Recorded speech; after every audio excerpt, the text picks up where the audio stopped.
What's up, y'all? It's your girl Carm, back with another episode of Hoops with Carm.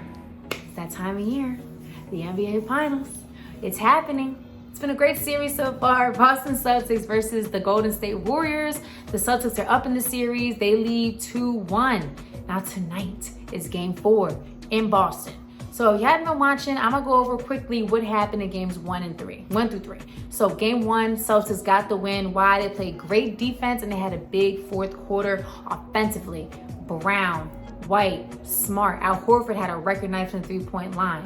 Game 2, that great shooting the Celtics had in game 1 did not carry over to game 2. Brown, Smart, Horford did not really shoot that well. Now, besides that, the Warriors played great defense and they had a big third quarter offensively. So, Warriors took game 2. Game 3, Celtics beat the Warriors 116-100. Give you some stats. The Celtics had 15 offensive rebounds. The Warriors only had 6. The Celtics had 22 second chance points. Warriors only had 11. Now, this biggest margin, the Celtics had 52 points in the paint. The Warriors only had 16.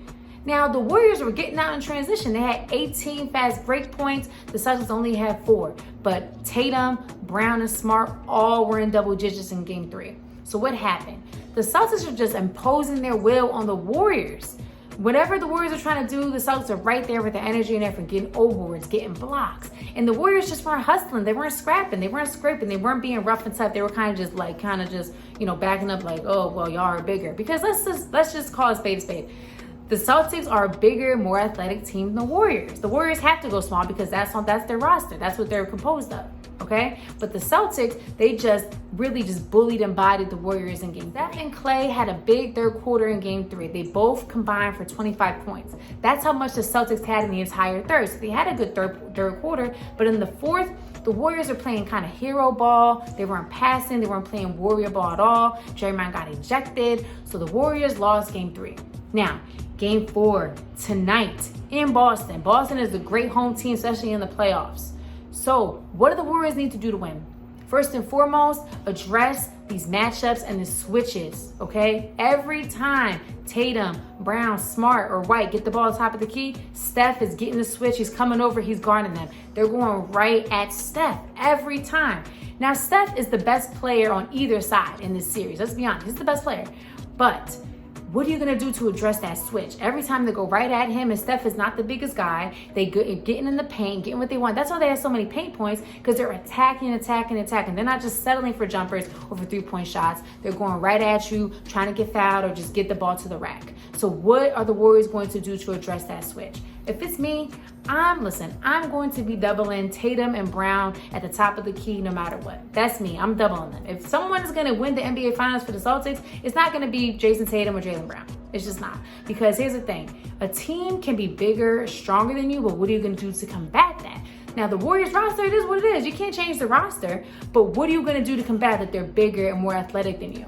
You got to be scrappier. You got to really get out from the offensive rebounds. You got to be able to hustle and get those loose balls and not just give up on plays. You got to play distinct defense. That's the second thing. The Warriors have to play tight defense. They cannot allow Tatum, Brown, White, honestly, just anybody in the Celtics to get going. They got to stick with their man, and at the end of the play, they cannot just let it go and the Celtics get an open 3. And that's the pattern that I've seen in these first 3 games, is that the Warriors will play good defense, especially in like a game 1. They'll play good defense, but then they'll let it go at the very end, and the Celtics will just get whatever they want. So the second thing, play great defense.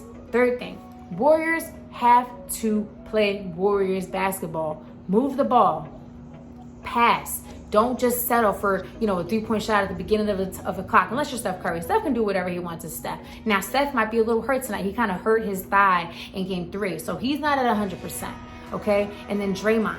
Gotta get the best play from Draymond tonight. Draymond has to really be on lock and key defensively. And then, communicating with his teammates, calling out switches, really communicating. Draymond is the heart of that team. When Draymond's going, the rest of them are going. Klay Thompson, he hasn't been the most consistent offensively throughout these series, but he needs to have a big game tonight because the Celtics are at home. They want to win this game because they want to win it all in game 4 and game 5. So all in all, tonight, biggest things is address switches and honestly, too, lineups and matchups. What is Steve Kerr going to do to combat this athleticism of the Celtics?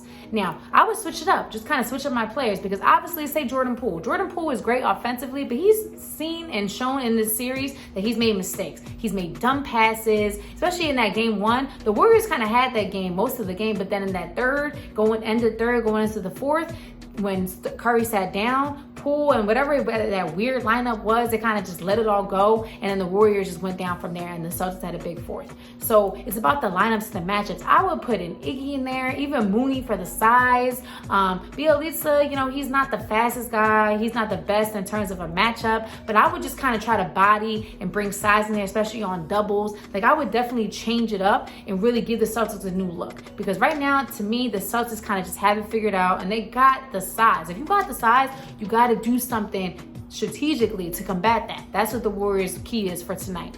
So let's see about this game 4. It should be a good one.